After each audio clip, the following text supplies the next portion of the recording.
இப்ப நீங்க போடுற அஸ்திவாரத்தை வைத்து தான் அவங்களுடைய வாழ்க்கையே உருவாக்கப்படுது பின்னாடி.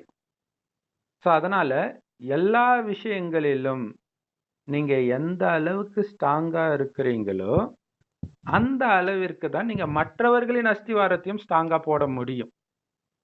நீங்களே பலகீனமா இருந்தா, அவர்களும் அப்படியே இருப்பாங்க. அதனால உங்களுக்குள்ள இருக்கக்கூடிய எல்லா தகுதியின்படியும் கண்டிப்பாக தரம் இருக்கும். உங்களுக்குள்ள தகுதி கம்மியா இருக்குது அப்படின்னா, நீங்க உருவாக்கக்கூடியவர்களும் அப்படித்தான் இருப்பார்கள். இருப்பாங்க. அதனால அஸ்திவாரம் போடக்கூடியவன், ஏன்னா அஸ்திவாரம் தான் ரொம்ப முக்கியம் பில்டிங்க்கு. நெறைய வீடெல்லாம் விழறதுக்கு காரணமா அஸ்திவாரத்த தான் சொல்லுவாங்க.